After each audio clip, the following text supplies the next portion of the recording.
이제 이 증거가 만남의 축복을 통해서 분명히 그렇게 보여진다 하는 그런 내용입니다. 이제 원래 우리 2024년도가 밝았습니다. 솔직히 우리 매년 연초가 되면 이렇게 한 해를 이렇게 우리가 정리를 하고 또 새롭게 우리가 시작을 합니다. 근데 여러분이 아마 많이 경험해 봤죠. 연초가 되면 이제 뭔가 기분이 새롭기 때문에 우리 주위 환경에 뭐든지 다 새롭게 이렇게 생각하지만 내가 볼 때는 얼마 안 가면 또 이제 그 한 해가 이미 우리 마음속에서 벌써 흥게되어집니다. 그냥 그렇게 살다 보니까 뭐 올해도 그렇게 하겠다 할 거라는 예상이 되어지죠. 그죠? 근데 이제 그렇게 되지만 한 번씩이라도 우리가 돌아보고 이렇게 새로운 마음을 가져보는 건 참 중요하다고 생각합니다. 제가 강단은 여러분에게 어떤 제가 누리는 어떤 여러 가지를 은혜를 흘리는 곳이기 때문에 제가 이야기를 조금씩 했습니다. 작년에 제가 20주년을 이렇게 맞이하면서 사실은 몇 년 전부터 제가 두 가지 어떤 방향을 가지고 혼자 좀 이렇게 고민을 많이 했어요. 그 방향을 가지고 고민하게 된 계기는 뭐 여러 가지 있습니다만요. 그거는 제 사적인 계기이기 때문에 한 20주년이 되어지면 내가 이제 좀 내 목회를 좀 마무리해야 되겠다. 그리고 이제 또 내가 또 다른 제2의 어떤 남은 인생의 누림을 향해서 내가 또 새롭게 시도해야겠다 하는 그런 마음을 좀 가졌고요. 또 한 가지는 이제 그 마음을 먼저 먹었었는데 하여튼 그래서 이제 제가 20주년을 기점으로 전후로 뭐 이런 이야기들을 가까운 사람들과 또 우리 성도들과 장로님들에게 또 이렇게 야금야금 이야기할 때 뭔가 자꾸 이제 내 마음에 그게 내 마음대로 잘 안 된다는 느낌이 들었어요. 저는 그런 생각이 들어서 만약에 내가 다시 이렇게 20주년을 내가 한 텀으로 한 기로 그리고 또 다른 내가 20주년을 뛴다고 생각하고 뭐 안 그렇겠습니까? 그 말은 또 제가 20년을 또 목회한다는 말이 아니고 제가 이제 나이가 60 한 중순이면 이제 내가 한 80대 중반 되면 우리 소천할 가능성이 좀 많겠나 그런 생각이 들죠. 그래서 또 다른 이제 남은 20년을 생각하고 내가 하나님 인도를 좀 받아야겠다 하는 그런 마음을 많이 가지고 있어요. 개인적으로 또 목회자적으로 했는데 하여튼 지금도 현재 진행형입니다. 뭐 저는 다른 거 안 봅니다. 하나님이 저한테 이렇게 주시는 말씀과 내가 이렇게 하나님과 소통하는 것 가지고 내가 인도받으려고 하는데요. 어쨌든 이렇든 저렇든 제가 이렇게 기도하면서 또 이번 연말에 원단에도 이렇게 주시는 말씀이 우리가 이제 새로운 시작을 하기 위해서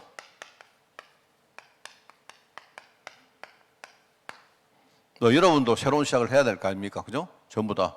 우리가 날마다 내지는 1년마다라도 늘 새로운 시작을 해야 되기 때문에 한 세 가지 필수 요건이 있다는 걸 여러분 꼭 한번 생각을 해야 됩니다. 필수 요건이 꼭 이거는요. 모든 사람 다 그래요. 그래서 제가 볼 때는 첫 번째는 뭐냐니까 첫 번째는 여러분이 새롭게 시작하려고 하면 우리가 만약에 틀린 방향이 있다면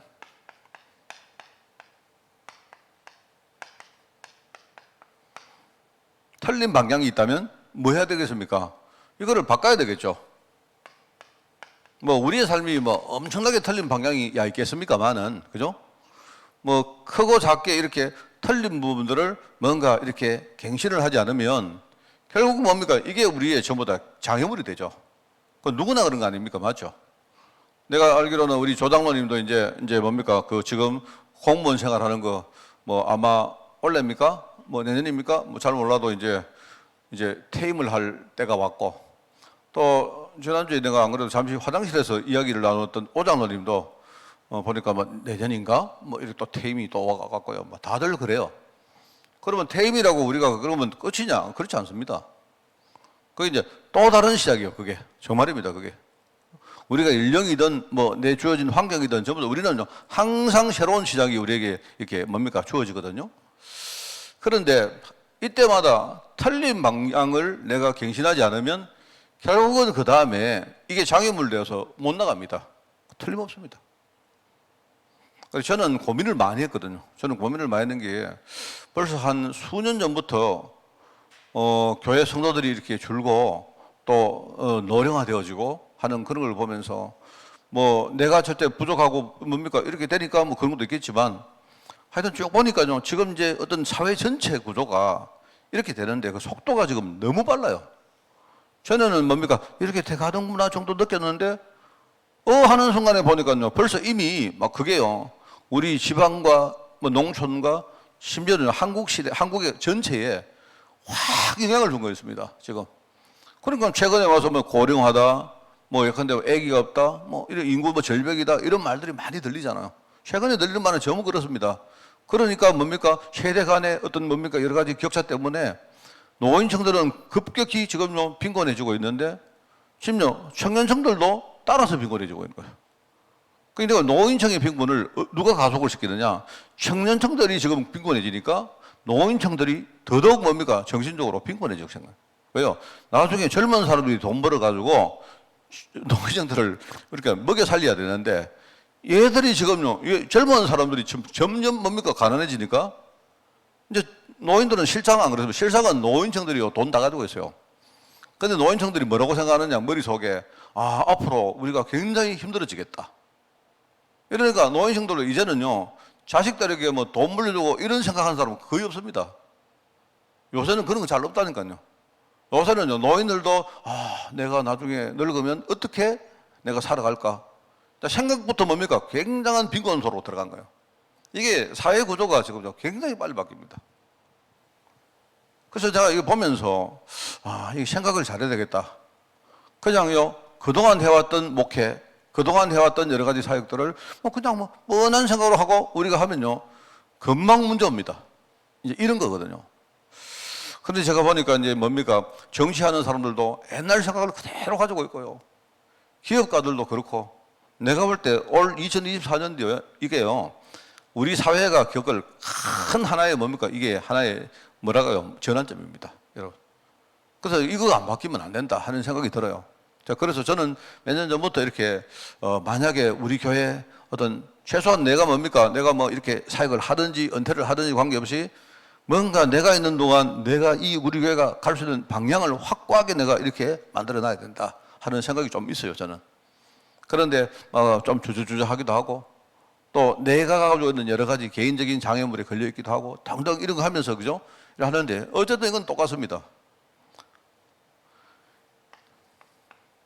그리고 우리가 일단은요, 방향이 설정되면요, 그 다음에 뭐가 필요하죠? 멀리 뛸 수 있는 힘이 있어야 돼요.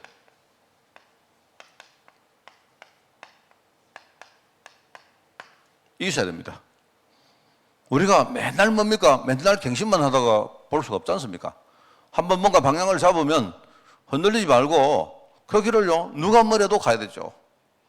그런데 그 길을 가는데 자꾸 우리를 흔들리게 만드는 요인이 있거든요. 그게 뭐냐니까? 그게 환경이고 우리 안에 있는요, 숨은 문제들입니다. 사람들은 자꾸 뭡니까? 자기의 뭡니까? 그 굴레에 자꾸 잡혀요. 환경에 그 굴레에 자꾸 잡힌다니까요. 이래가지고 맨날 우리는 뭡니까? 흔들립니다. 그래서 이걸 가지고 우리가 믿음이 없다고 말하죠. 그래서 우리가 지금요, 뭐를 한 가지 딱 이렇게 하면서 뭘 해야 됩니까? 우리가 이렇게 집중해야 될 이유가 뭐냐? 이 다르게 말하면요, 정말 언약신학을 우리 안에 완전 뿌리 내려야 되거든요. 이래가지고 언약신학이 완전 뿌리 내려서 절대로 믿음만은 흔들리지 않도록 이거 해야 됩니다. 그래야 우리가 방향을 정하고 그 다음에 뛸 때에 그래도 멀리 이렇게 뛸 수가 있어요. 안 그러면 자기 문제 때문에 흔들려가지고 절대 못 뜁니다.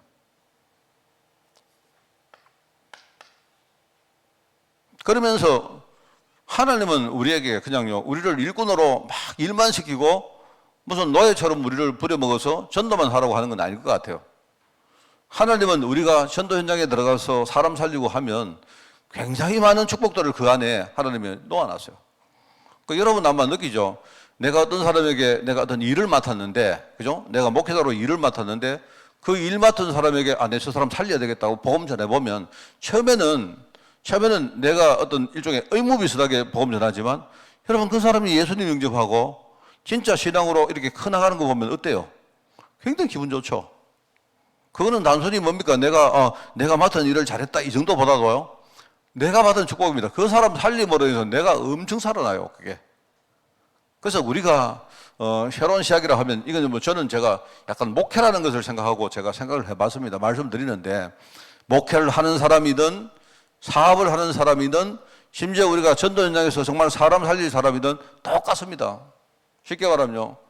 현장에 말하자면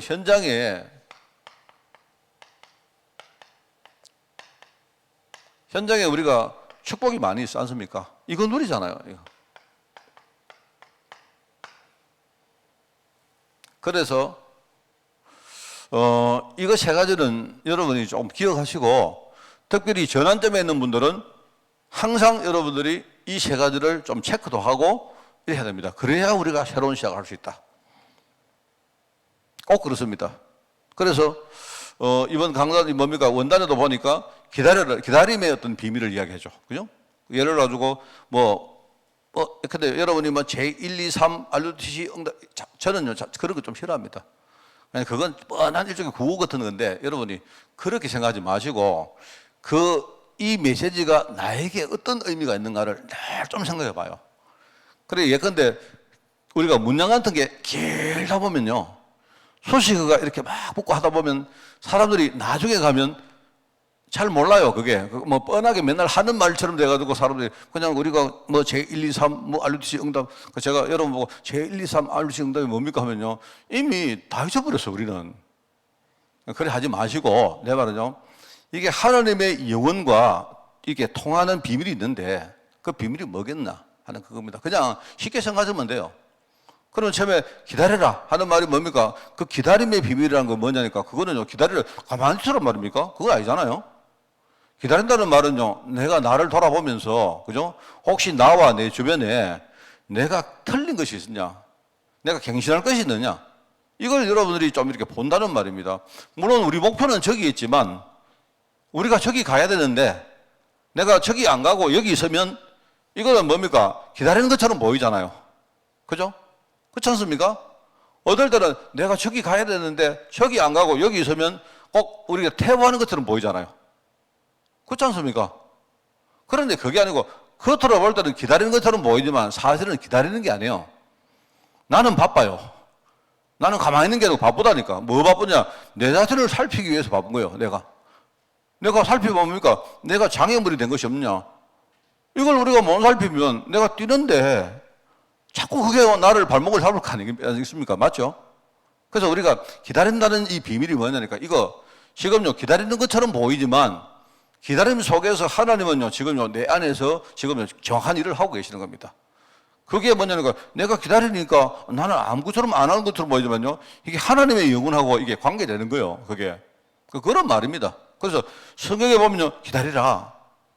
예루살렘 성을 떠나지 말고 기다리라. 이 말은 아무것도 하지 마라. 까불지 마라. 가만히 납작 엎드리라. 이게 아니고요. 사람들이 볼 때 기다리는 것처럼 보이는데 그게 아니다 이 뜻입니다. 이게 굉장히 중요해요. 우리는 앞으로 가야 되기 때문에. 그래서 그 다음에 뭐냐니까 그게 보니까 집중하는 이야기 나오잖아요. 뭘 집중합니까? 무엇을 내가 집중해야 내가 정말로 멀리 뛸 수 있습니까? 무엇을 내가 제대로 딱 집중하고 답을 내야 내가 멀리 가는데 흔들리지 않고 그 길까지 갈 수 있습니까? 잘 알잖아요. 여러분 뭐 해봤죠? 공부도 해봤고 심지어는요 누구처럼 결혼도 해봤고 관계도 가져봤잖아요. 우리가 사람도 많이 만나보고 안 했습니까? 그런데요 이게 안 되어지면 처음하고 달라요. 이게 얼마나 삐걱삐걱합니다. 여러분 뭐 가정도 마찬가지입니다. 이게 그래서 우리가 멀리 뛰는 힘은 뭐냐니까 우리가 하나님이 주시는 내게 주시는 힘의 그 원천이 뭘까 생각하고 내가 그 비밀 찾아가지고 거기에 내가 완전히 집중해야 되는데 집중이란 말하고 지속이란 말은요 약간 통하는 말이에요. 이게 집중은 일종의 강도를 말하는 거. 한번 내가 뭐 할 때 막 여기 확 뭡니까 내 마음을 쏟아가 하는 걸 말하는 거고 지속은 뭡니까 약간 긴 시간을 하는데 흔들리지 않고 내가 그걸 쭉 한다는 말입니다. 그래서 사람이 여러분들이 말입니다. 약간 성향에 따라서 집중을 좋아하는 사람은 집중을 하시고 지속을 좋아하는 사람은 지속하면 돼요. 막 눈에 불을 켜고요. 오직 그리스도 이런 사람은요. 그거 집중하시면 되고 그냥 눈꼬리 이렇게 탁 내리고 그냥 그래도 막 놈이 뭐라 하든지 간에 나는 그리스도 이런 사람은 지속하면 돼요. 둘 다 똑같은 겁니다. 둘 다 뭐냐니까요. 집중이라 말하고 지속이라 말은 좀 다른 말처럼 보이는데 하나에 우리가 답을 내린다는 말입니다. 그래서 절대로 이 언약신앙 하나만은 흔들리지 않는다는 말이거든요. 그렇잖아요. 우리가 뭐 사람 보고 뭐 합니까? 아니잖아요. 우리가 무슨 조직을 보고 하는 것도 아니잖아요. 안 그렇습니까? 우리가 근데 내가 이 길을 가기 때문에 뭡니까? 여기에서 내가 많은 유익을 얻기 때문에 가는 것도 아니잖아요. 안 그렇습니까? 그러니까 이게 내가 멀리 뛰기 위해서는요, 진짜 언약신앙이 내 안에 뿌리내려야 된다 하는 그런 생각입니다. 저는 사실 저기지만 우리 김성강 목사한테 꼭 하고 싶은 말입니다. 이거 왜냐하면 목사가 이제 처음 됐기 때문에 작년에는 뭡니까? 작년은요 조각으로 됐지만 올해는 이제 목사로 한 해를 보낼 거예요. 제가 이 해보니까 제가 부교육자 때 정말 오만 때만 경험들 다 생깁니다. 제가 지금 생각해 보면 그때 막 정말 어떨 때는요 내가 막 아예 계급장 띄내놓고 막 장로가 보고 가서 내가 몽둥이로 때려 죽이고 싶더라고요. 뭐 저런 것들이 다 있는 싶어요. 그런데 제가 어떻게 하든 그런 상황 속에서 하나님이 저한테 이렇게 하여튼 뭐 제가 소극적인지 몰라도 그래도 그 길을 가게 했는데 하여튼 가면서 내가 뭡니까 실제로 내가 내린 결론이 있습니다. 목회자는 어떤 것이다. 내 나름대로 있어요. 그래 그런 것들이 지금 이렇게 한참 시간이 지난 후에 보니까 참 내게 도움이 많이 돼요. 제가 우리 그 동기 목사님 가운데 뭐 여러분 잘 아는 김일건 목사님 있잖아요. 뭐 어린이 사역했던 이 양반이 미국 가서 사역하다가 말입니다. 누구하고 막 싸워가지고 왔더라고요. 열받아가지고 막 그러는데. 그래 내가 볼 때 목사는 그냥 목사는 장로하고 절대 싸우면 안 된다. 내가 볼 때 목사는 장로하고 싸우면 절대 못 이긴다. 그 아예 장로하고 싸워서 이기도 그 이긴 거 아니다. 그래서 그냥 막 더러워도 참고, 그래서 눈 감고, 장로들이 뭔 소리 해도, 왜냐하면 미국 가면요, 잘난 척 하는 장로들 엄청 많거든요. 그래가지고 그런 이야기 하는데, 사실 그런 것들이 이제 모여가지고, 목회자가 멀리 뛰게 하는 하나의 원동력 됩니다. 참 이게 중요합니다. 우리 알고 다 있잖아요. 그리고 우리가 사실은요, 사역을 하면서도 내가 여러분 전도하는 무슨 기계가 아니죠. 사실 제가 이제 어떤 그 분이 이야기 하더라고. 보니까 앞으로 AI 시대가 본격적으로 오면 이공계는 완전히 끝났다. 그래서 제가 이제 그걸 또 보면서, AI 시대가 오면 목회 시대는 완전히 끝나는가? 예컨대 AI가 목회자보다 설교를 더 잘하는 AI가 나올 수 있을까? 있었겠습니까? 잘 모르겠습니다, 말은요.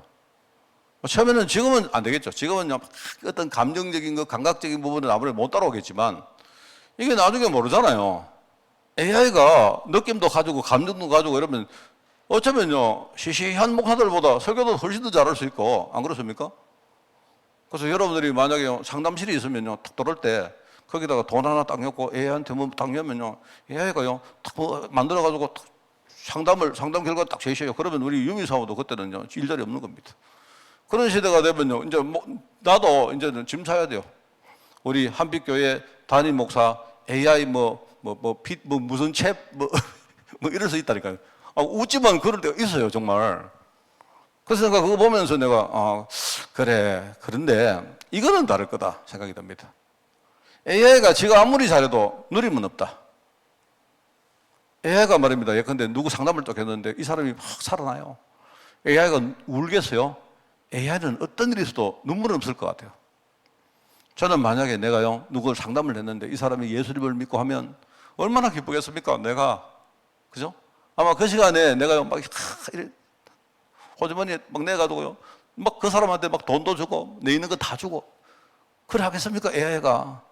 AI는 아마요, 돈 내라 할 거예요, 아마. 우리가 이 목회를 하든 사업을 하든 또 여러분이 전도를 하든 사실 그 자체가 목적은 아닙니다. 그걸 통해서 내가 현장이 하나님께서 현장에 나를 위해서 준비하신 축복이 있어요. 이 축복을 누리라고 우리에게 이 축복의 현장에 세운 거 아니겠습니까? 맞죠? 저는 이게 굉장히 중요하다고 생각합니다. 그래서 최근에 이제 보니까 이게 기다림의 비밀 또 뭡니까? 집중의 비밀. 그 다음에 도전이란 말이죠. 그럼 뭘 도전합니까? 우리는 이거를 도전하는 겁니다. 자, 그래서 여기 보니까 이제 예수님 시대, 초대교회 시대 때 어떻게 했느냐, 그걸 봐야 돼요. 그래서 이게 참된 신앙운동과 전도운동. 전도운동을 하긴 하는데 이 사람들이 어떤 신앙을 가지고 전도운동을 했느냐, 그게 중요한 겁니다. 자, 그래서 이 시대는요, 일단은 뭐냐니까 유대인들의 상태입니다. 유대인들은 틀린 메시아 사상에 딱 붙들려 있어요. 유대인들이 메시아를 몰랐던 게 아닙니다. 아예 유대인들은요, 아예 민족적으로 메시아를 기다리는 민족이었어요. 근데 메시아를 그렇게 기다리는데 메시아가 뭔 말인지를 모르는 거야. 쉽게 말하면 이 사람들의 상태가 아예 영적으로 완전히 무지한 상태예요. 그러다 보니까 틀린 메시아 사상에 붙들렸는데 이게 방향이 틀려버렸단 말입니다. 이게. 그런데 초대교회는 뭘 했느냐? 초대교회는 이 사람들이 놓치고 있었던 뭡니까? 틀린 메시아 사상. 바로 예수가 그리스도라는 사실. 이 말은요, 새로운 말이 아니에요. 너희들이 알고 있었던 바로 그 그리스도, 메시아가 바로 예수님이다. 이걸로 설명하는 작업을 한 거예요. 그러니까 틀린 신앙이 전도운동으로 어떻게 연결되겠습니까? 초대교회가 이 부분을요, 뭔가 제대로 알고 나니까, 뭐죠? 올바른 전도운동을 할 수 있는 거 아닙니까? 신앙 자체가 틀렸는데. 맞죠? 여러분 이거 아셔야 돼요. 그리고 우리가 틀린 방향을 갱신한다. 중요한 겁니다, 이게. 하나님은요, 이 초대교회를 불러가지고 제일 먼저 시킨 게 뭐냐? 유대인들이 틀렸던 이 뭡니까? 이 방향부터 먼저 깨닫게 만드신 거예요. 그리스도가 누구시냐? 사실은요, 이게 이제 마태복음 16장부터 예수님이 질문 안 합니까? 너희들 정말로 내가 누군 줄 알고 따라오느냐? 너희들이 기다리고 있는 그 메시아가 바로 나임을 너희들 진짜 아느냐? 질문하잖아요. 그리고는 뭡니까? 이걸 깨달은 초대교회가 이제는요, 이 사실을 전가하는 복음운동을 하는데 뭐죠? 그 다음에는 이 사람들이 멀리 뛸 수 있는 힘이 필요하죠. 맞죠?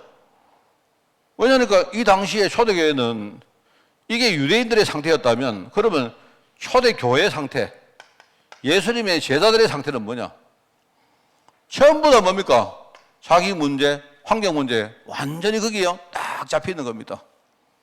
이 사람들이 뭐냐니까요? 지금 자기들이 세상적으로 막 뭡니까? 핍박을 받고 하니까 이 사람들은요, 자기 자신의 그 자기를 비하한다고 꼼짝도 못 하는 겁니다. 그런데 하나님이 뭐 합니까? 이 사람들에게 성령 충만 주죠. 이 사람들이 자기 문제, 환경 문제 딱 붙들린 일종의 무기력 상태에 있었거든요. 무기력. 유대인들은 메시아를 몰랐다면 메시아를 알고 있는 이 초대교회는요, 무기력 상태에 있었던 거예요. 이래가지고 그러니까 하나님이 이 사람들을 이 무기력 문제를 완전히 해결하려고 뭐죠? 마가각국에 모은 겁니다. 억지로 그냥 모은 게 아니고 일종의 밀어 넣은 거예요. 밀어 넣어가지고 이제는요, 다른 대안이 없도록 막 여기서 완전히 죽든지 완전히 뭐 끝장 보든지 이렇게 하도록 마지막 코스까지 밀어보는 거예요. 그런데 여기에 성령께서 오신 거예요. 이 사람들이 여기서 성령 충만 받고 나니까 자기 문제, 환경 문제에 그렇게 무기력했던 자신들이요, 이 성령에 충만 받고 이거를 깨고 난 거예요. 그게 바로 이 사람들이 멀리 뛰는 힘입니다. 중간에 많은 핍박 생기잖아요. 내가 볼 때 여러분 있지 않습니까? 교회가 많은 핍박 생깁니다. 그렇습니다. 사람은 원래부터 우리가 믿을 게 못 돼요, 사람은.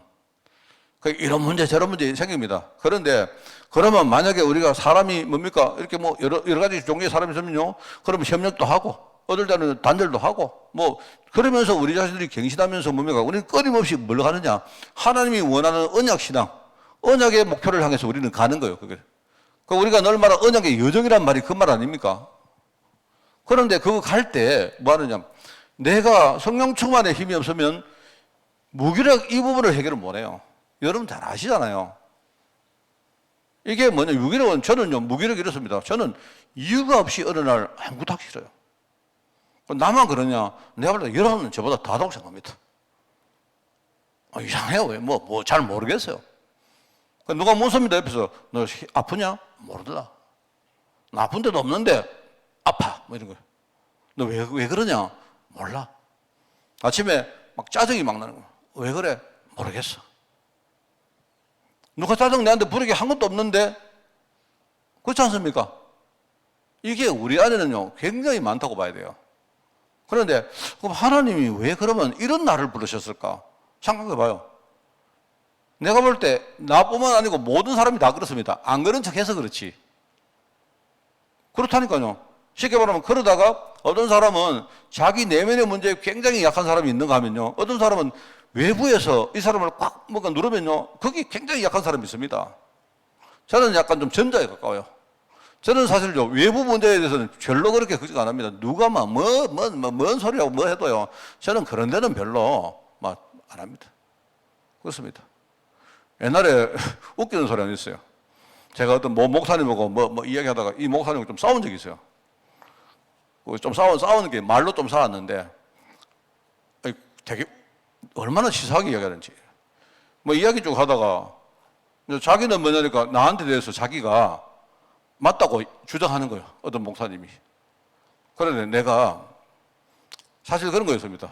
우리 그 노예 목사님들이 어디에 저기 이제 이렇게 뭡니까 뭐 이번 노예를 필리핀에 가서 하자 하면서 이제 필리핀에 가서 하자 이래 됐는데 그 뒤에 뭐 필리핀에 가면서 갈 때 뭐 라운딩을 하고 어쩌고 하길래 그래서 이제 쭉 나온 겁니다. 쭉 나와가지고 이렇게 뭡니까 이렇게 찬반 투표를 하는 거예요. 그래서 갈 수 있는 분들은 갈 수 있다고 카톡에다가 해라 하는데 저는 갈 수 있습니다. 저는 못 갑니다. 이렇게 나오는데 저는 뭐라고 했느냐. 가면 내가 가만 안 둔다 했어요. 나는 절대 반대다 했어요. 내가 갈 수 있느냐 못 하느냐 그거 아니고 나는 내가 왜 누구한테 왜 갈 수 있냐고 그러니까 내가 가면 나는 절대 반대다. 네, 그랬어요. 그래가지고 이제 어떤 분이 나는 노예 서기하고 둘이 이야기하는데 중간에 이제 그걸 계획했던 목사님이 끼어들었어요. 나를 막 뭐라 막 하는 거예요. 그래서 나오고 막 앉고 내가 서기하고 이야기하는데 당신이 왜? 그래가지고 싸웠단 말입니다. 내가 이건 가만히 내가 있어서 안 되겠다 싶어가지고.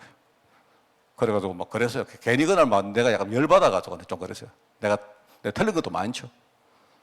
그랬는데 이 목사님이 자기가 막 내하고 말하다가 좀 부달렸다고 생각하는데 나는 이 양반이요. 이게 유치원생도 아니고 초등학생도 아니고 나보고 이 목사님한테 일러준다 이러는 거예요.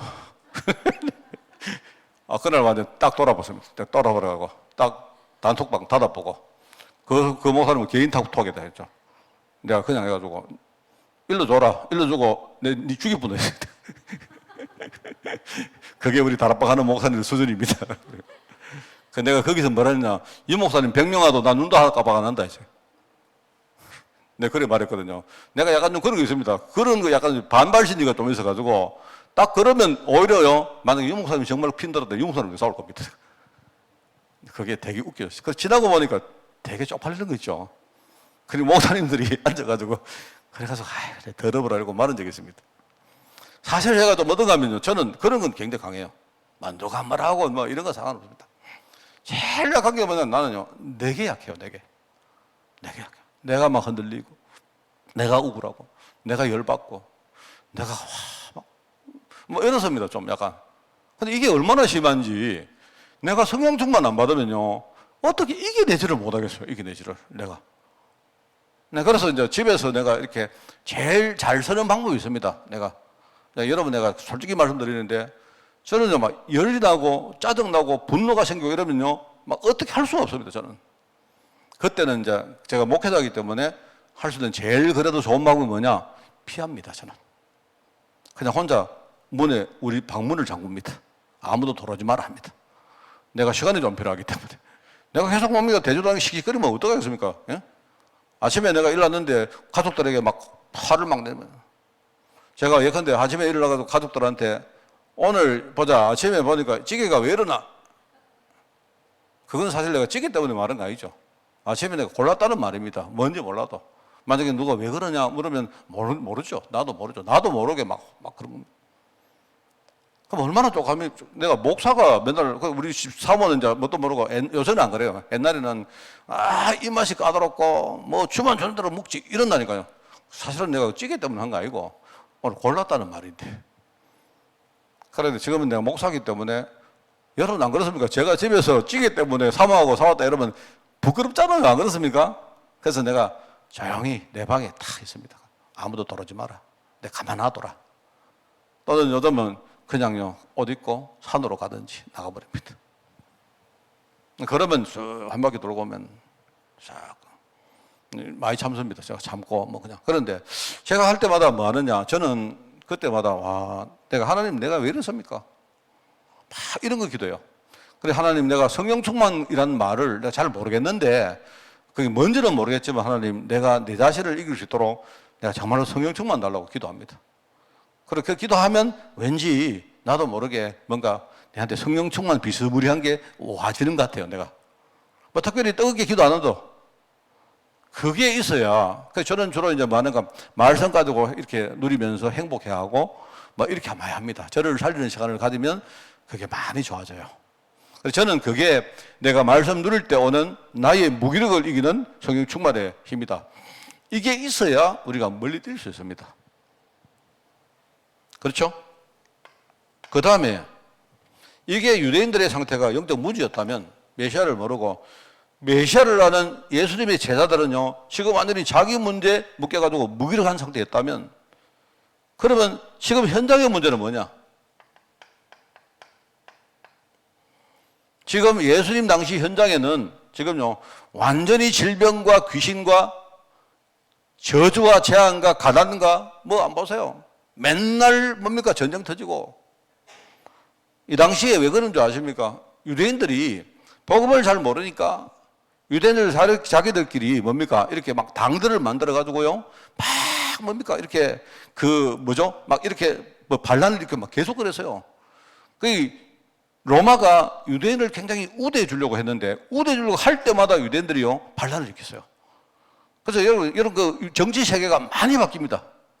여러분 알지만 오늘 여기도 이제 글라우디오 여기 나옵니다만, 클라우디우스 황제가 그 로마의 네 번째 황제거든요. 네 번째 황제인데, 여러분 그 사도행전 18장에 보면 나오죠. 글라우디오 황제 때에, 그죠? 로마에 사는 유대인들을 전부 다 뭐 했답니까? 다 쫓아냈다 나오잖아요. 그때 로마에 살고 있는 브리스기라고 부부가 거기 살다가 쫓겨나와서 돌아다니다가 정착한 곳이 어디다? 고린도다. 그 고린도에 왔는데 거기서 뭐죠?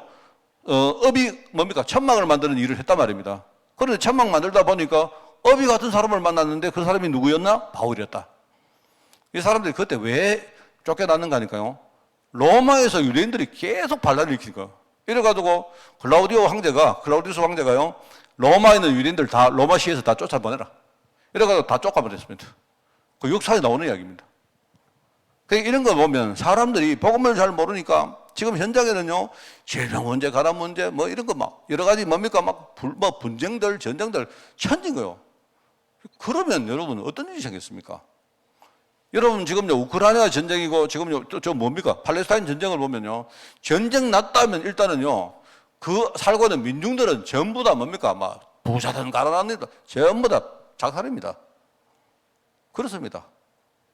지금 현장에는 여러 가지 크고 작은 문제, 우리 흔히 말하는 12가지 문제, 뭐 6가지 문제 이러고 있는데, 아무도 여기에다가 이 문제를 해결을 못하는 겁니다. 그 현장은 완전히 뭐죠? 아무도 이 문제 해결을 못하는 완전히 무능력 상태에 있는 거예요. 그런데 하나님이 초대교회를 불러가지고 예수가 그리스도라는 사실을 정확하게 깨닫게 합니다. 유대인들이 몰랐던 이 메시아 사상이 뭔가를 정확하게 가르쳐 주시고, 그죠? 그리고 자기 문제를 뛰어넘을 수 있는 힘을 성령 충만 통해서 주십니다. 주시면서 이 사람들을 뭡니까? 이 문제 해결할 현장으로 보내가지고 보호사의 능력 가지고 항상 뭡니까? 이 현장에서 전도자를 하나님이 도우시고 하나님이요, 함께 하시죠. 그래서 능력 없는 사람이 현장에 들어갔는데, 능력 없는 빌립이 현장에 들어갔는데 사마리아 성에 모든 뭡니까? 귀신 문제, 질병 문제가 해결하고 그 성에 기쁨이 충만했더라. 이렇게 안 나옵니까? 이게 지금 그 문제고요. 유대인들의 상태가 이랬는데, 예수님 제자들 상태가 이랬는데, 현장의 상태는 완전히 이랬는데, 이 세 가지를 완전히 단번에 해결하는 뭡니까? 전도운동을 초대교회 신앙을 통해서 이걸 하신 거예요. 여러분, 이 메시지가 바로 이겁니다, 여러분. 저는 하여튼 모르겠습니다. 저는 제가 머리가 나빠서 그런지 몰라도, 제가 우리 교회를 딱 두고 이렇게 우리 교회가 앞으로 나가야 될 방향, 앞으로 10년 후 20년 후를, 20년 후에는 제가 없겠죠. 없겠지만, 아마 내가 볼 때 5년 후, 10년 후, 20년 후를 생각 딱 하면요. 물론 그거보다 더 뒤에는 내가 잘 모르겠습니다. 그런데 제가 이거를 해야 되겠다. 또는 이걸 할 수 있도록 내가 뭔가 디딤돌을 만들어야 되겠다. 내가 잘은 못해도 이걸 할 수 있도록 지금 뭔가 플랫폼을 만들어 놓고 내가 은퇴해야 되겠다 하는 이런 여러 가지 생각이 들어요. 제가 계속 고민을 하고 하나님께 질문도 하고 하는데 아무리 해도 이것보다 더 맞는 방향은 없겠다라고 내가 결론 내려져요. 그게 제가 말한 우리가 지금 앞으로 우리가 교회에서 뭔가 플랫폼을 만들어서 갈렙 사역을 할 수 있는 그런 플랫폼을 만들자. 저는 제가요, 할 수 있다면 내가, 단임 목사로 내가 재직하는 동안 우리 교회에 큰 재단을 만들려고 합니다. 안 되면 할 수 없는 거고. 이래가지고 교회와 재단이 서로 여기 이제 앞으로 지역에는요, 앞으로 연세가 많으신 분들만 남기 때문에 이분들을 정말로 우리가 제자를 세우는 일종의 이 사역을 우리 교회가 해내야 됩니다. 그리고 이거를 서로 서로가 힘을 주고 시너지 효과를 줄 수 있는 그런 플랫폼을 만들어야 되겠다 하는 게 첫 번째 생각입니다. 제가 그 생각을 했기 때문에 벌써 옛날에 우리 갈렙 공동체를 만든 거예요. 그래서 조금 내가 생각보다는 지금 좀 지체되고 있습니다. 그 다음에 두 번째는 이제는 내가 비대면 교회를 해야 되겠다. 욕심이 아닙니다. 우리가 사람들을 끌어모을 수 없다면 우리가 가는 거예요. 전국에, 전 세계에 한 사람이라도 우리가 도움 줄 수 있는 사람이 있다면 찾아가는 겁니다. 그거 하자는 말입니다. 그 사람들이 우리 교회에 행정이나 재정이나 아무 도움 안 돼도 괜찮아요. 우리가 그 사람은, 여러분 해외 나가면요, 한 명 한 명 있는 사람들이 많습니다. 이번에 그 비대면 교회 우리 예배처를 이렇게 하려고 내가 컨택을 해보니까 아직도 몇 명은 이래요. 목사님, 저 그냥 조용히 기도하고 있을게요. 조용히 예배만 드리고 있을게요. 제발 자기 이름이나 좀 나타내지만 많습니다. 그런 사람이 얼마나 많은 줄 아세요, 유럽에? 자기들끼리 맨날 싸워요, 맨날 싸워가지고, 다락방이네, 아니네, 다락방이 맞네, 틀리네, 맨날 이래가지고, 숨어가지고 있는 사람 진짜 많아요, 여러분. 그 사람들이 우리 교회에 대해서 관심도 없죠. 그 사람들이 그냥요, 한빛교회가 대단하다, 이게 아니고요. 살려고 자기들이 이 메시지 들어보고, 이 메시지 들어보고, 이래 하다가 어떤 사람은 우연히 박 목사님 메시지 들어보고, 은혜 받고, 이런 사람이 있단 말입니다. 도우자는 말입니다. 정말로 도우면 안 됩니까? 그 사람들이 평생 우리 교회 한 번 안 와도 되잖아요. 상관없지 않습니까? 아무도 모르지만 어떤 사람이 저 멀리 우주에, 남극에 어떤 사람이 한 명이 지금 메시지 듣고 살고 있다면 하나님 보실 때 우리 얼마나 기특하게 생각하겠습니까? 안 그래요? 그럼 대단해요. 그리고 내가 생각할 때 교회를 떠나가 있는 우리 청년들 있잖아요. 얘들이 물론 자기 교회들을 섬기지만 내가 전에는 혹시 우리가 개입하면 얘들이 섬기는 자기 교회들이 있는데 이게 헷갈리지 않습니까? 그러면 또 서로 동기 때문에 싸우잖아요. 그런데 저는 생각을 지금 바꿨습니다. 혹시나 우리 교회 예배 드릴 수 있으면 드려라. 절대로 우리가 주장 안 할게. 드려서 너희들이 힘없고 방향을 찾고 할 수 있다면 해라. 우리가 도와주겠다. 그럴까요, 제가? 왜? 아무도 안 오니까. 아무도 안 오면 우리 가야죠. 안 그렇습니까? 그 말입니다, 여러분. 도서관은 뭡니까? 아무도 도서관 찾아오면 도서관에 버스 만들어가지고요, 찾아가는 도서관 해야죠. 동네마다 찾아다니면서 책 보고 싶은 사람 책 빌려주고 해야죠. 안 그렇습니까?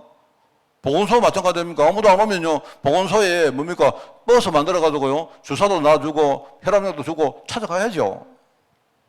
그거 하자는 겁니다, 제가. 그리고 제가 한 가지가 뭐냐니까, 이 현장에서 살아가는 우리 산업인들은 이거 정말 힘들다. 이 산업은요, 내가 볼 때, 그래서 저는 그렇게 생각합니다. 앞으로 우리 교회는 양적으로 성장은 저는 이미 복입니다. 그거는 우리 하나님 뜻 아니다. 질적으로 정말로 모든 영역에 한 명 제자 찾는 여기에 우리 정말로 우리 올인해야 된다. 나 그 생각인데, 그런데 그렇게 제가 답은 딱 내렸는데요. 우리가 뭔가 틀린 방향이 있으면 자세하죠. 장애물이 있다면 자세하죠. 맞죠? 그러니까 우리가 방향 정하면요, 멀리 뛰도록 우리 자신이 힘을 얻어야죠. 그렇지 않습니까? 그리고 뭡니까?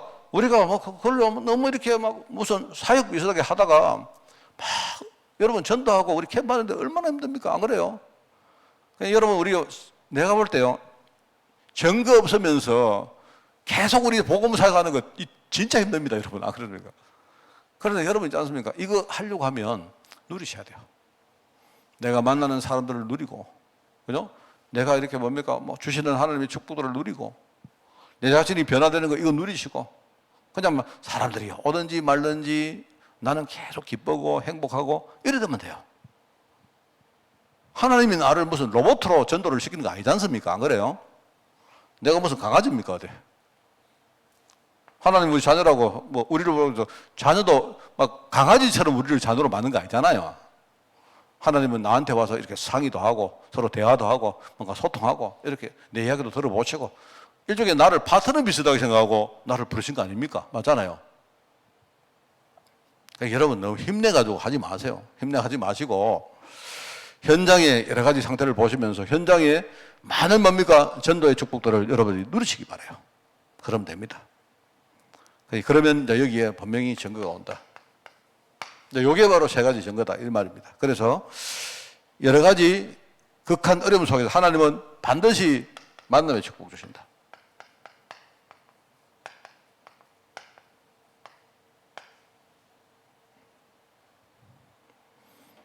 사도행전 11장, 13장 오늘 읽었던 내용들입니다. 그죠?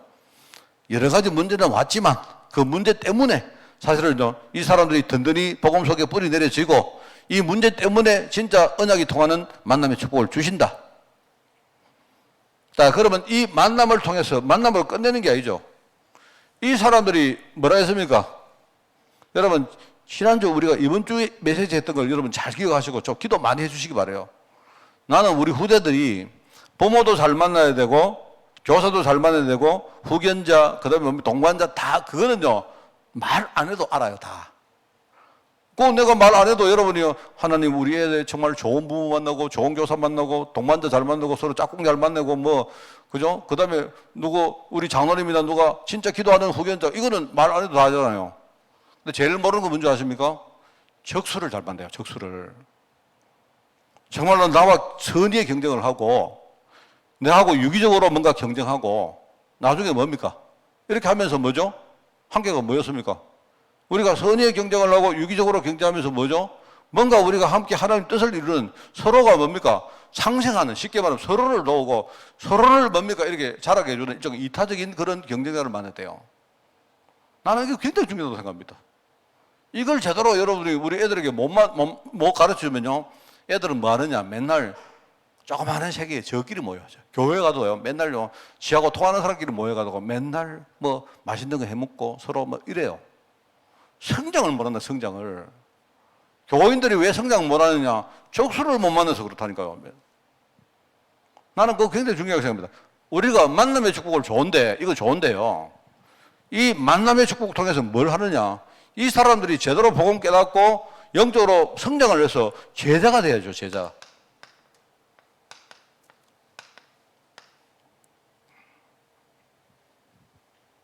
저도 굉장히 부족한데 나는 이게요, 교역자들에게는 이거는 거의 필수입니다. 교역자는 이게 안 되는 사람은 말하자면요, 내가 뭔가 교회 안에 나를 좋아해 주는 사람은 반 있다고 생각하면 돼요.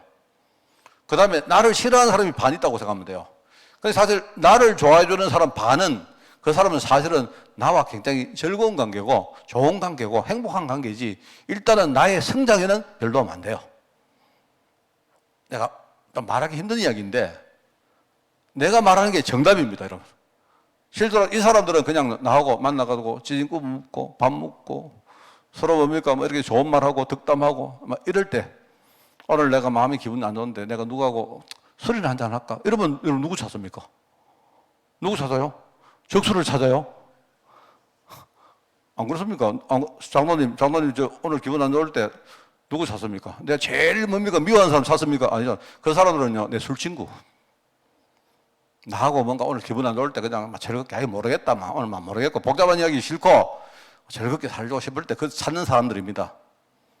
근데 여러분들이 내가 성장해야 되겠다 싶을 때는 내가 근데 사업을 하는데 중요한 장담을 해야 되겠다 싶을 때는요 여러분 경쟁자를 찾아와요. 굉장히 중요한 말입니다. 그 사람이 사실은 여러분이 좋은 사람끼리 만나보세요. 나하고 우리 권사가 좋다 칩시다. 권사가 와서 목사님 이렇게 이야기합니다. 그러면 내가 뭐 덕담하지 뭐 내가 뭐라고 하겠습니까? 그래? 그래. 그래? 그래. 그래. 목사님 오늘 유미하고 싸웠는데요. 그래. 니 잘했다. 유미가 왜 그러지? 내가 지편 들어준단 말입니다. 속마음은 내심은 뭐냐? 지가 좀 변하지. 이럴 낀데. 얘가 지금 굉장히 많이 지금 낙심해 왔기 때문에 내가 꾸중을 못 하잖아요. 만약에 유미 사모가 나한테 와서 목사님 우리 싸웠는데 이러면요. 그래. 그 고준사가 왜 그러노? 이러지. 그 시간은 뭐 하는 시간이냐? 함께 소통하고 즐거워하는 시간. 그래 목사님은 내 편이야. 이러고 여러분 행복하게 집에 가는 겁니다. 사실은 여러분 목사님 여러분 편도 아닌데. 근데 진짜 말합니다. 여러분들이 무슨 문제가 딱 있을 때는 누굴 찾아가느냐? 일종의 여러분하고 좋은 말만 하는 사람 찾아가면 안 돼요. 여러분에게 굉장히 뭡니까? 충고를 해주고 진짜 뭡니까? 아주 직선적인 말도 해주고 딱 해줄 사람을 찾아가야 돼요. 그걸 못하면 성장을 못합니다. 내가 볼 때 성도들의 제일 문제가 뭐냐? 그걸 못해요. 교회 와서 그게 안 되니까 맨날 뭐죠? 끼리끼리 하는 거야. 자, 그러면 그게 왜 안 되느냐? 억지로 여러분 싫은 사람하고 내가 싫은 사람하고 좀 만나라 한다고 만나지는 게 아니잖아요. 안 그렇습니까? 내가 근데 여러분요 보니까 저분하고 저분은 되게 사이가 안 좋아. 안 되겠다. 원래는 저분들을 캠프팀으로 묶어야 되겠다. 그래서 내가 이제 교회에서 캠프팀으로 같이 하세요. 이러면요 되겠습니까? 안 되지요. 내가 볼 때 천합수도 안 돼요. 그거는. 방법은 딱 하나밖에 없어. 뭔지 아십니까? 언약의 눈으로 사람이 보여줘야 돼요. 하나님이 뭐 때문에 저 사람을 내게 붙였을까? 내가 시킨다고 되는 게 아니고, 맞죠? 우리 교육자들이 하나님이 왜 나를 이런 교회에 나를 보냈을까? 이게 보여줘야 돼요. 우리 목사님 마음에 안 들어. 하나님이 우리 목사님을 왜 내게 붙였을까? 알고 보면요, 그 목사님이 여러분에게 제일 맞는 목사님입니다. 지금 하나님은 여러분들 성장시키기로 합니다. 만남이 중요한 게 아니고, 만남도 좋지만 만남을 통해서 성장하셔야죠. 성장. 제자가 돼야 되죠. 제자가. 아무것도 문제가 안 되는 사람이 되는 거죠. 맞죠? 진짜 중요합니다. 그러면서 이게요, 많은 전도 이래 되어지면 나중에 내가 하는 게 아닌데 현장에 가면요, 전도라는 이게 떡 와 있어요. 전극거리가. 그래서 초대교회 뭡니까? 특별히 안디옥 교회가 뭐죠? 그냥 안디옥 교회는 잘한 거 아무것도 없다니까요. 성경에 보니까 스데반의 환란으로 말미암아 이 사람 도망간 사람들입니다. 그냥 막 내 살려라. 그러면 내 살려라. 전부 도망가세요. 도망가다 보니까 니도 도망갔나? 이 사람들이 막 흩어져가 돌아다니다가 어디 집합했느냐? 내가 볼 때 자기들끼리 협의한 거 아닙니다. 안디옥에 와 있는 거, 안디옥에. 그 와서 뭡니까? 나도 도망갔는데 니 어디 갔다 왔노? 이래가지고 그냥 거기서 만난 사람들이 모여가지고 공동체를 만든 거예요, 그냥. 그래 만들었는데 이 사람들이 거기에, 여러분 안 그렇습니까? 힘들 때 나하고 소통되는 사람 만나면 얼마나 좋습니까? 그래요? 나도 힘들었는데 저 사람도 힘들었단 말입니다. 그죠? 이래가지고 만나가지고 자기들끼리 예배드리고 하는데, 맞죠? 그런데 그냥 이 사람들이 겪어봤잖아요. 복음을 겪어봤기 때문에 이걸 이미 통과했잖아요. 이걸 아까 이 사람들이 거기서 복음 딱 누리는데 어느 날 뭘 하려고 하는 게 아닌데 주님의 손이 이 사람들과 함께 한 거예요. 하나님의 은혜가 이 사람들에게 머무른 겁니다. 자기들이 붙인 이름 다 있는데 다른 사람이 저 사람들이 보니까 저게 예수 믿는 사람들이구나. 이게 그전에는요, 사람들이 예수 믿는 사람을 뭐라고 부르는지 아세요? 나사렛파라고 불렀어요. 나사렛파. 우리는 지금 크리스찬 이런 말은 한참 뒤에 만들어진 말이고, 사람들은 그 누군지는 모르지만 또 나사렛에 어떤 청년이 있었는데 그 나사렛 청년을 따르는 무리다 이렇게 하죠. 굉장히 그 나사렛파란 말은 굉장히 비아냥거리는 말입니다. 약간. 그런데 이 사람들이 안디옥에 와서 뭔가 이렇게 하다 보니까 사람들이 보니까 저 사람들은 보니까 굉장히 힘들 건데, 당연히 힘든데 저 사람들은 뭔가 하나님이 함께 하시고 하나님이 저 사람을 도우는구나, 이게 보여지니까 저 사람들이 바로 그리스도를 믿는 사람들이구나. 그러니까 크리스찬 말이 거기 나온 거예요. 큰 무리가 여기 모인 겁니다. 이러니까 영적으로 뭔가 회복되기 시작하니까 그 다음에요 경제도 따라오죠. 여러분, 돈을 많이 모았다는 말이 아닙니다. 그게 아니고 경제 문제를 초월했다는 말입니다. 하나님이 뭡니까? 이때 막 여러 가지 가뭄이 터지고 기회가 생기고 이랬는데 이 무리들은요, 그 여러 가지 환경을 뛰어넘은 거예요. 오히려 돈을 모아가지고 그거를 예루살렘의 부조로 보내요. 부조가 헌금이죠. 일종의 구제헌금 아닙니까? 구제헌금으로 보낼 만큼 경제 축복을 받은 거예요. 그게 전도입니다. 요게 정말로 저는요, 이게 제가 여러분에게 길게 말했습니다만요, 이게 진짜 우리가 전도의 최고의 길세입니다. 아시겠죠? 그래서 원래 시작하면서 틀린 방향을 뭔가 생각을 좀 해보세요. 여러분이 틀렸다고 제가 비난하고 정지하는 게 아닙니다. 그게 아니고 혹시나 내가 뭔가 잘못되는 게 뭐가 있을까? 이걸 여러분이 방향부터 설정을 하시고, 그죠? 발견 딱 하거든. 여러분이 그리스도 집중해가지고 하나 가지고 완전히 여러분이 멀리 뛸 만큼 힘을 얻으세요. 흔들리면 안 됩니다. 그리스도 언약의 신앙이 완전 뿌리 내려버립니다. 내가 다른 건 몰라도 절대로 흔들리지 않는다. 이러면서 이제 현장에서 여러분이 지금부터 전도를 짐으로 하지 마시고 정말 하나님 앞에 여러분이 진짜 소통하시면서 행복하게 함께 우리가 기쁜 마음으로, 내가 볼 때 전도 많이 해도요, 멸류관 준다 하면 거짓말입니다. 제 말 믿으세요. 여러분이 전도 많이 하면 천국 가면 멸류관 있고 누구 말대로요, 천국 가면 우리 옛날에 RUTC 회관 RUTC 질 때요, 어떤 사람은 얼마 헌금한 사람은 방 한 개 주고, 누가 그러더라고요. 그 방은 먼저 줬는데. 그런 거 없습니다. 100명 전도하면 여러분이 근데 전도 특별상 주고 그런 거 없습니다. 열매는 여러분의 멸류관은 내가 전도한 그 사람들이요. 내가 전도한 그 사람이 지가 제자라고 고개 들고 돌아다니는 그 사람들이 그게 열매라니까요. 그게 멸류관이라니까. 내가 남기는 사람, 남기고 천국 안 갑니까? 그죠? 내가 우리 자녀를 내가 제자로 만들어 놓으면요, 나는 천국 가야 되면 그 자녀 그게 나의 멸류관이에요. 나의 멸류관. 그럼 여러분 물어볼까요? 내 자녀가 진짜 제자 되는 그게 좋습니까? 아니면 내가 자녀가 제자 되니까 내가 천국 가서 하나님께 상 받는 게 좋습니까? 저는 그게 전자라고 생각합니다. 우리 자녀가 진짜 만약에 제자가 됐다.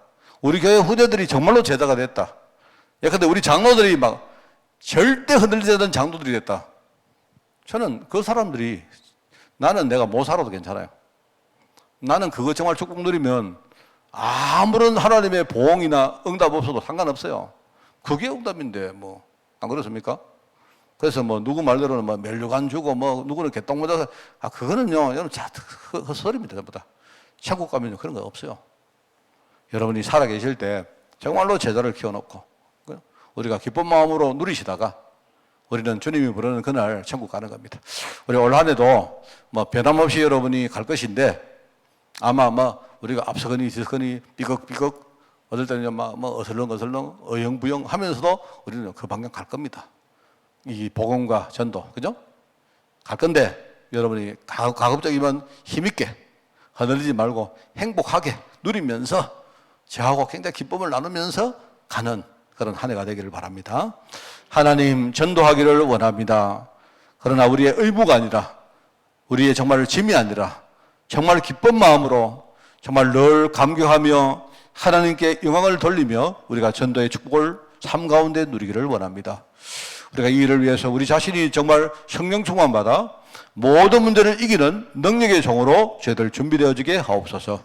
우리 목회 그리고 교육자들, 그리고 우리 중직자들, 우리 또 특별히 우리 교사들, 또 우리 렘넌트 후대들, 자기의 자리에서 자기의 위치대로 정말 하나님께 우리가 소통하며 최고의 응답을 받는 그런 우리의 삶이 되게 하시되, 우리 교회가 이 사실을 늘 증거하고 정말 기도하는 그런 교회가 될 수 있도록 주님이 축복하여 주옵소서. 감사드리며 예수님의 이름으로 기도드리옵나이다. 아멘.